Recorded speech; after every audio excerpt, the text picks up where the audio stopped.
두 주 전에 저는 동성 결혼에 관한 성경적인 교훈을 말씀드리면서 이 동성애의 문제는 인권의 가면을 쓴 인본주의 공격이다, 그런 말씀을 드렸습니다. 오늘은 그 두 번째 시간으로 동성 결혼 운동의 사상적인 근거가 되는 인본주의는 무엇이며 인본주의가 궁극적으로 추구하는 목적이 무엇인지를 말씀드리겠습니다. 좀 딱딱한 이야기가 될 수 있습니다. 하지만 여러분들이 시대를 분별하는 의미에서 좀 집중해서 들으셨으면 좋겠습니다. 오늘날 우리는 하나님의 창조 질서에 도전하는 영적 대적들을 그리 어렵지 않게 발견할 수 있습니다. 정치, 경제, 사회, 문화, 어느 곳에든 하나님을 향한 적개심을 가지고 있는 사람들이 존재합니다. 물론 이것은 교회가 사회적으로 본이 되지 못했기 때문에 나온 결과일 수도 있지만, 이 때문이라 하기에는 너무나 많은 대적들이 비교할 수 없을 만큼 큰 영향력을 행사하고 있습니다. 사실 교회는 지금도 전 세계에서 가장 가난하고 소외받은 사람들을 섬기고 도와주는 제1의 구호단체, 구제단체입니다. 그럼에도 불구하고 세상 곳곳에서는 기독교의 부흥을 막기 위한 조직적이고 계획적인 방해들이 얼마나 많은 줄 모릅니다. 저는 오늘날의 시대를 보면서 실로 영적 전쟁이 아주 구체화되고 현실화되었다라고 생각합니다. 지금 교회가 영적으로 깨어나지 않는다면 우리는 곧 스스로 신앙을 지키기 어려운 그러한 불신앙의 시대를 직면하게 될 것입니다. 사도 바울은요, 이러한 시대에 대해서 에베소서 6장 12절 말씀에 이런 말씀을 했습니다. 우리의 씨름은 혈과 육을 상대하는 것이 아니요 통치자들과 권세들과 이 어둠의 세상 주관자들과 하늘에 있는 악의 영들을 상대함이라 했어요. 저는 이 말씀을 들을 때마다 영적 각성의 필요성을 아주 강하게 느낍니다. 사도 바울은요, 세상을 살아가는 신앙인들에게 권고하고 있는 겁니다. 지금 우리를 위협하는 싸움이 혈과 육의 싸움일까? 아니라는 겁니다. 그건 그냥 껍데기일 뿐이라는 겁니다. 정말 진짜 싸움은 눈으로 보이는 혈과 육의 싸움이 아니라 악한 영과의 영적 싸움이다 라고 이야기하고 있어요. 그러면서 이 영적 싸움을 걸어오는 무리에 관해서 말하면서 사도 바울은 이렇게 말합니다. 통치자들과 권세들과 이 어둠의 세상 주관자들과 하늘에 있는 악한 영이다, 그 얘기하고 있어요. 여러분, 이것이 무엇을 말하는 것일까요? 우리가 맞이하게 되는 최악의 영적 싸움은 단순히 내 안에 반복되는 죄의 문제, 욕망의 문제, 개인적이고도 내적인 신앙적 갈등, 이런 것이 아니라는 거예요. 이거보다 넘어서서 이 땅에 하나님의 창조 질서를 파괴하고 예수 그리스도의 구속의 은혜를 무력화시키려는 악한 영의 전략적이고도 연합적인 공격이 있다, 그것을 얘기하고 있어요. 그리고 그것은 이 땅의 통치자들과 더불어서 이루어지게 될 것이다 라는 것을 성경은 이야기하고 있습니다. 저는 오늘날 동성결혼 합법화의 정치 흐름을 보면서 이 말씀이 자꾸 떠오르는 겁니다. 이 어둠의 세상 주관자들과 하늘에 있는 악한 영이 연합하여서 예수 그리스도의 십자가를 대적하는구나, 그런 생각들이 참 많이 들어요. 여러분, 지금 미국에서는요, 동성애자들을 반대하는 자들에 대해서 아주 법적인 제재가 강해졌습니다. 2009년도요 10월 혐오 방지법이라는 것이 이제 그 채택이 되는데, 한국은 그걸 차별금지법이란 말로 이렇게 받아들이려고 하지만, 동성애자들을 차별하는 사람들을 법적으로 제재하는 그런 법입니다. 근데 이게 2009년 10월 채택되면서 많은 그리스도인들이 동성애를 반대하는 이유로 고소를 당하고 직장에서 해고를 당하는 일들이 아주 빈번해졌는데, 동성애자들을요 핍박한 것이 아니에요. 단지 동성애를 인정하지 않은 것입니다. 하나님의 창조 질서에 따라 온전한 과정을 지키려고 노력한 것입니다. 그런데 그 신앙인들의 노력을 정부가 나서서 사실은 방해하고 있는 겁니다.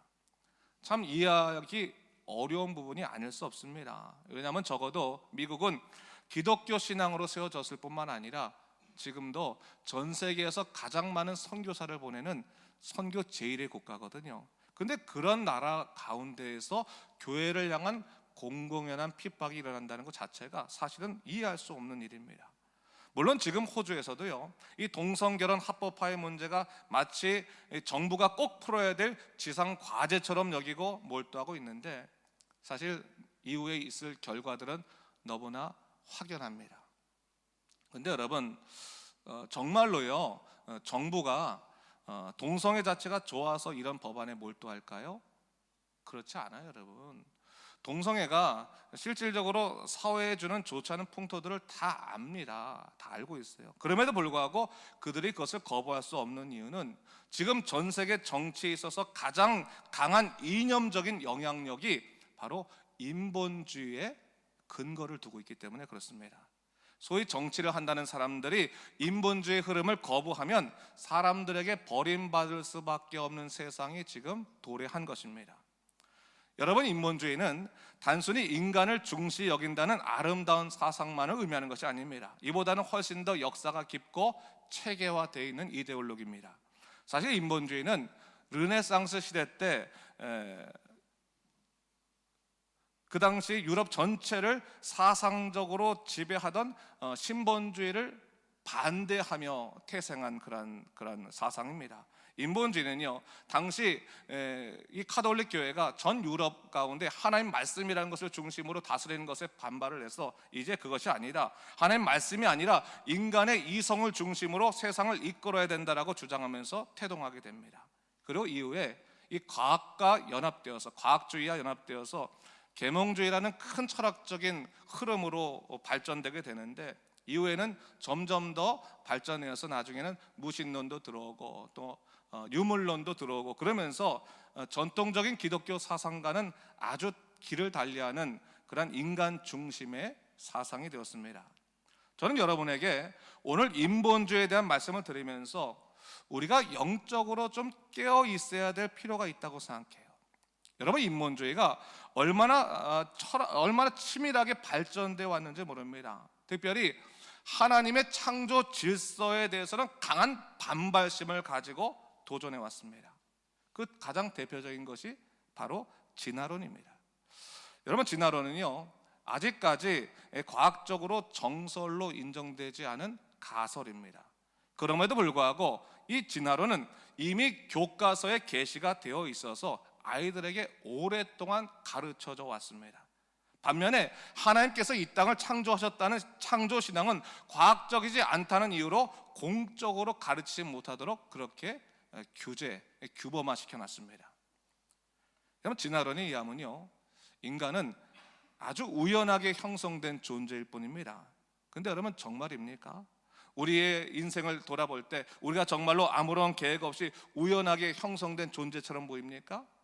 조금만 우리 자신을 돌아봐도요, 우리가 정말 하나님의 손에 창조되었다는 것을 믿지 않을 수 없을 만큼 너무나 많은 증거가 있는 거예요. 너무나 많은 증거. 아이가 태생하고 자라나고 이 세계의 자연이 정말 우리에게 주는 그러한 메시지는요, 하나님이 살아계시다는 것을 분명히 증거해 주고 있어요. 그럼에도 불구하고 학교에서 어렸을 때부터 아이들이 인본주의적인 교육을 받다 보니까 어느새 하나님과는 멀어지게 된 겁니다. 더군다나 하나님이 창조하셨다고 하는 그 창조 신앙을 주장하게 되면 감점을 당하고 또 피해를 보는 그런 지경에 이르게 됐다는 거예요. 여러분, 인본주의는 이미 일반 교육에 강한 세력을 가지고 있습니다. 교육계는 이미 오래전부터 인본주의 중심의 교육을 해왔습니다. 그리고 이제는 정치와 문화 쪽에서도 강한 영향력을 행사하고 있다는 것을 알아야 되는 거예요. 그 대표적인 것이 바로 동성애 문제입니다.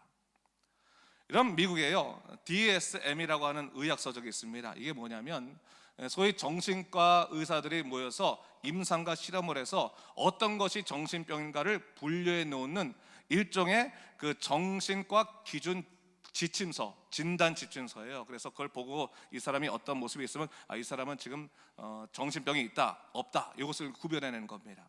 근데 이 책이 처음 1권, 첫 번째 퍼스트 버전이 나왔을 때는 사실 동성애가 성격 장애로 분류가 됐어요. 정신병이라고 하는 거야. 이건 정신병이다. 그래서 치료를 받아야 된다라고 주장을 했어요. 근데 이 부분에 대해서 이 동성애자들이 소수 인권을 주장하며 항의를 하기 시작했는데 너무나 그 항의가 집요하고 또 강해서 결국은 의사들이 손을 들게 됩니다. 그래서 1980년대 나온 DSM 세 번째 버전에서는 동성애가 자아 이질적인 현상이다라는 쪽으로 협의를 하게 돼요. 이 말이 뭐냐면 동성애가 문제가 있긴 있는데 단지 그 자아가 좀 문제가 있어서 벌어지는 현상이다라고 하는 거예요. 그러니까 조금 전에는 장애다, 성격 장애다, 정신병이다라고 주장하다가 이제 그렇게 좀 한 발 물러서게 되는 겁니다. 그런데 거기에서도 포기하지 않고 집요하게 공격하고 정치자들과 더불어서 이 문제를 해결을 하다 보니까 나중에 1994년에 나온 DSM 세 번째 버전에서는 의학적 소견이 완전히 바뀌게 되는데 동성애는 선천적으로 주어진 성적 경향이다라는 거로 바뀌게 돼요. 이 말은 뭐냐면 그냥 우리가 태어날 때 남자의 정체성을 갖고 있는 사람도 있고 여자의 정체성을 가지고 있는 사람도 있는 것처럼 동성애의 정체성을 갖고 있는 사람도 있는 거니까 그 사람은 어떤 문제가 있는 것이 아니다, 단지 소수일 뿐이다, 이런 식으로 정리를 했다는 거예요. 그러니까 결국 이런 것을 근거로 해서 법적으로 합법화할 수 있는 근거를 제시해주고 있다고 하는 것을 우리가 알 수가 있는 것이죠. 여러분, 인본주의의 투쟁은 지금까지 아주 조직적으로 되어 왔습니다.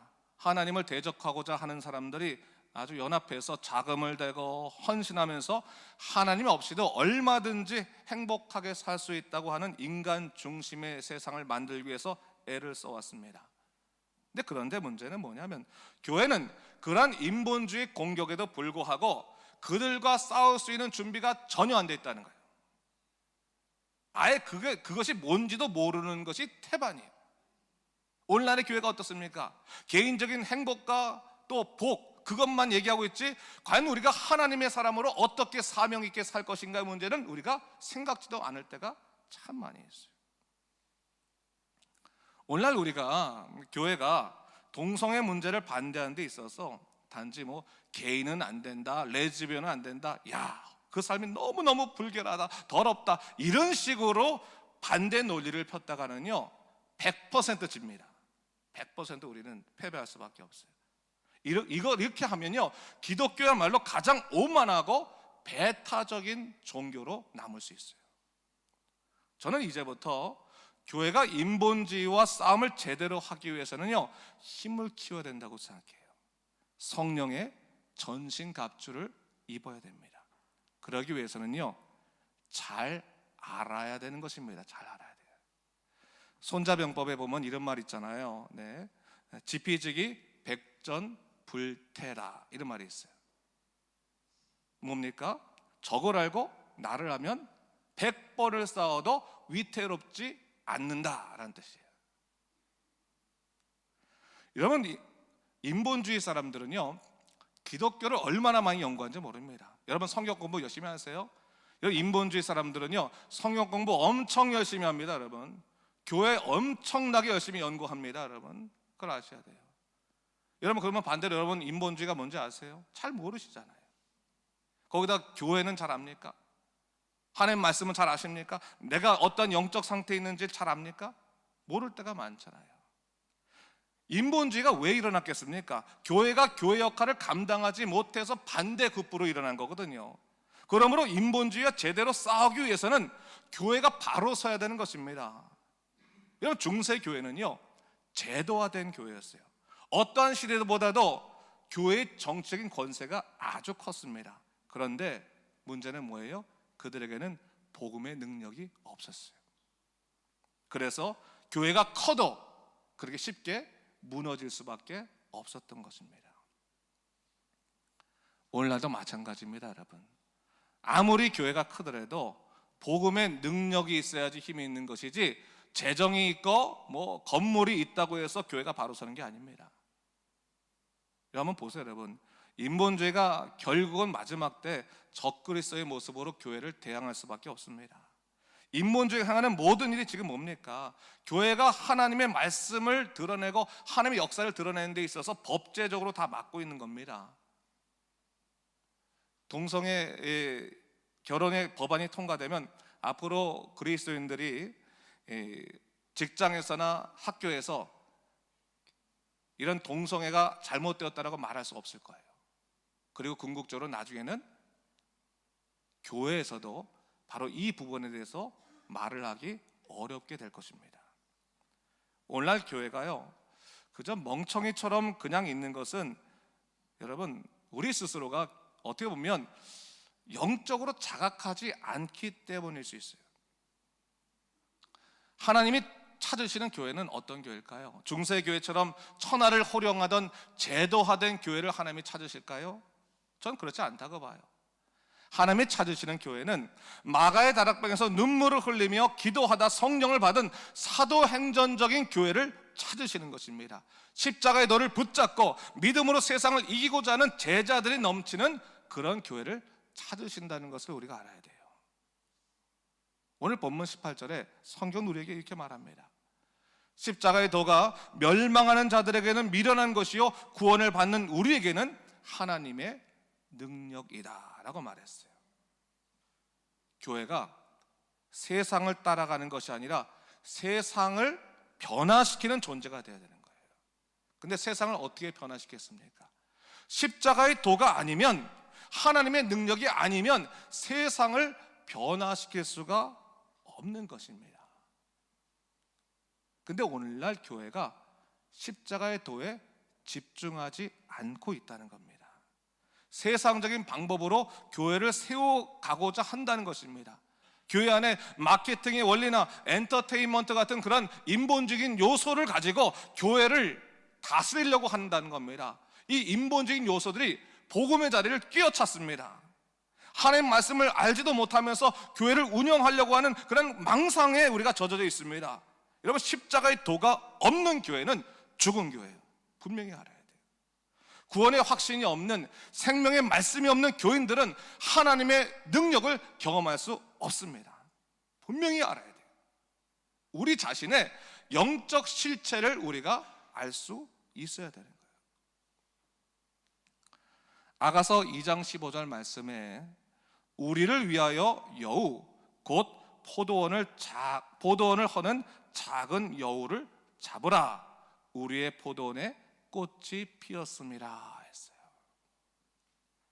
하나님과 여러분과의 관계를 허무는 작은 여우가 있어요. 여러분, 있어요. 이 교회 안에 교회가 하나님의 교회가 되도록 하지 못하게 하는 작은 여우가 있어요.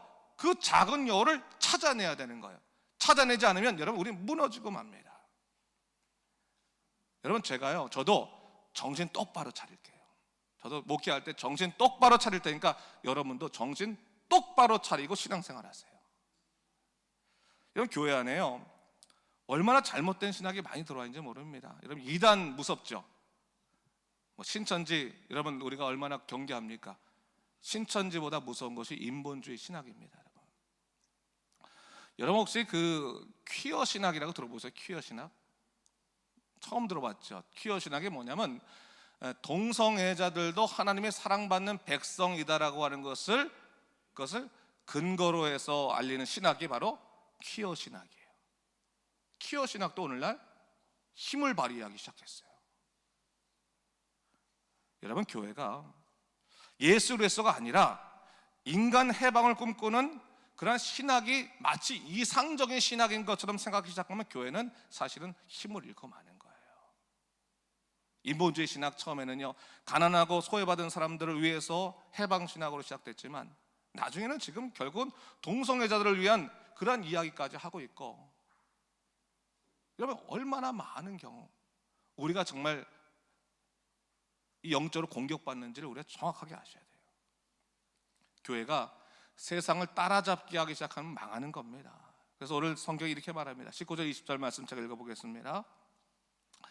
기록된 바 내가 지혜 있는 자들의 지혜를 멸하고 총명한 자들의 총명을 폐하리라 하였으니 지혜 있는 자가 어디 있느냐? 선비가 어디 있느냐? 이 시대의 변론가가 어디 있느냐? 하나님께서 이 세상의 지혜를 미련하게 하신 것이 아니냐 했어요. 여러분, 하나님께서요 하시고자 하면 이 세상의 모든 잘난 지식들은 다 무너질 수밖에 없어요. 그러나 주님이 직접 하지 아니하시고 그 사명을 우리에게 맡겨주셨다고 성경은 얘기해요. 오늘 21절 말씀을 다 같이 읽어보도록 하겠습니다. 시작. 하나님의 지혜에 있어서는 이 세상이 자기 지혜로 하나님을 알지 못하므로 하나님께서 전도에 미련한 것으로 믿는 자들을 구원하시기를 기뻐하셨도다 했어요. 이 세상의 모든 철학과 모든 사상은 스스로의 힘으로 하나님을 발견할 수 없어요. 하나님을 알 수 없어요. 여러분, 성령께서 도우셔야지만 하나님을 알 수 있는 거예요. 그래서 주님께서는 바로 이 세상 사람들에게 하나님의 놀라우신 역사를 알려주기 위해서 전도에 미련한 것으로, 미련해 보이는 전도를 통해서, 십자가의 도를 통해서 세상을 변화시키겠다라고 분명히 우리에게 말씀해 주시는 것입니다. 요한계시록을 보게 되면 이 시대 마지막 시대의 전쟁은 교회와 사단의 싸움이라고 분명히 명시되어 있습니다.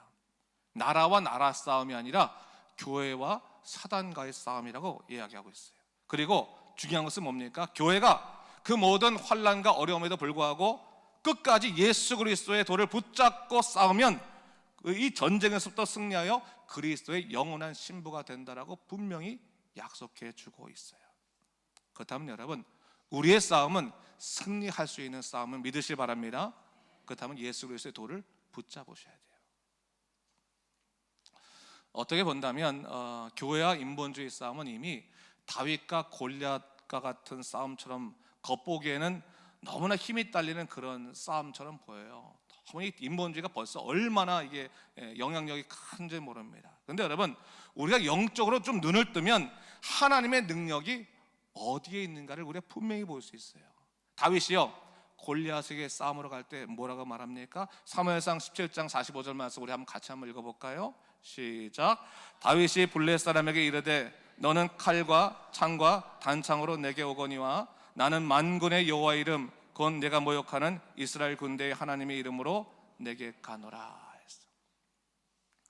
인본주의가 강해 보이는 가장 간단한 이유는 그들에게 칼이 있는 것 같고 그들에게 창이 있는 것 같고 단창이 있는 것 같기 때문에 그래요. 그들이 가진 것들이 우리보다 훨씬 더 커 보이기 때문에 그래요. 그래서 난 싸울 수 없어. 왜? 나는 칼이 없거든, 나는 창이 없거든, 나는 단창이 없거든. 여러분, 다윗이 칼과 창과 단창으로 골리앗과 싸워서 이겼습니까? 다윗은 무엇을 갖고 이겼습니까?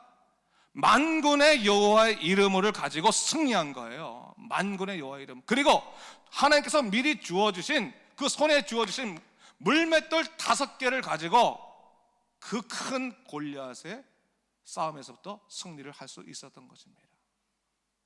그렇다면 여러분, 여러분들이 하나님께서 여러분들의 손에 주어주신 물맷돌 5개는 뭐예요? 그걸 찾아야 돼요. 하나님이 내 손에 주어진 물맷돌 5개를 찾을 수 있어야 되는 거예요. 그냥 칼과 창과 단창 보고 무서워서 물맷돌 5개 버리고 뒤로 도망갈 겁니까? 아니면 이 시대에 하나님의 영광을 드러내기 위해서 그 물맷돌 5개를 여러분이 찾아서 짊어지고 하나님의 이름으로, 네가 모욕하는 분한 이스라엘 군대의 이름으로 내가 가겠다 할 것입니까? 분명히 그것은 영적 결단이 있어야 되는 것입니다. 저는 여러분들이 그저 몸만 왔다 갔다 하는 그냥 무력한 그리스도인으로 남지 않길 바랍니다. 여러분, 제가 옛날에 중국 갔을 때 어떤 분이 그러더라고요. 그 교회 교인을 옹달샘 교인 되지 말라고 하는데, 옹달샘 교인 뭔지 아세요, 여러분? 물만 먹고 가는, 밥만 먹고 가는 교인이 옹달샘 교인이래요. 몸만 왔다 갔다 한다고 되는 게 아니에요, 여러분.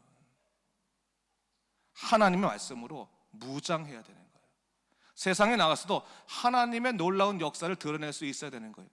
여러분 잘 들으세요. 이것이 여러분 세상에 나가서 말싸움 하라는 얘기가 아니에요, 여러분. 여러분 스스로가 하나님의 사람으로 믿음으로 굳건히 서 있지 않는 이상은 여러분 우리는 이 싸움에서부터 승리할 수가 없어요. 영적으로 무장하셔야 돼요. 안일하게 신앙생활하지 마시고 그 물맷돌 5개를 여러분이 묵상하고 하나님의 사람으로 굳건히 서야 되는 거예요. 말씀 가운데 굳건히 서야 되는 거예요. 그래야지만 이 어두운 세상에 우리 자녀들에게도 복음을 전해줄 수 있는 그러한 사람으로 우리가 바로설 수 있게 되는 겁니다. 주 믿는 사람들이 일어나서 예수 그리스도의 능력으로 십자가로 굳건히 서는 여러분 되시기를 주님의 이름으로 축원합니다. 기도하겠습니다.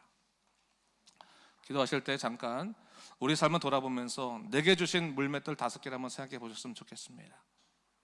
하나님, 정말 내 안에 있는 하나님의 주신 놀라우신 성령의 약속, 말씀의 약속은 무엇인지를 찾게 하시고 우리가 말씀으로 다시 굳건하게 서도록 인도해 달라고 다시 한번 여러분 자신을 돌아보길 바랍니다.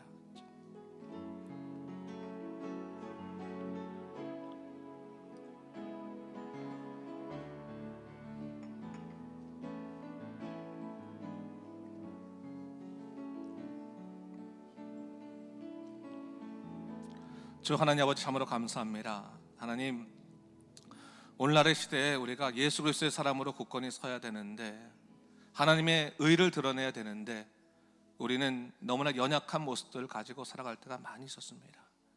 안일한 신앙생활을 최고의 신앙생활을 생각할 때도 있었습니다. 그러나 주님, 이 다시 한번 예수 그리스도의 삶을 붙잡고 살아갈 수 있는 믿음의 사람으로 굳건히 서도록 인도하여 주시옵소서. 나아가서 세상을 이길 수 있는, 또한 세상에 예수 그리스도의 복음을 능히 전할 수 있는 믿음의 사람으로 굳건히 세워 주시옵소서. 주께서 온전히 함께 하실 것을 믿사오며 이 모든 말씀 예수님 이름으로 기도드립니다. 아멘.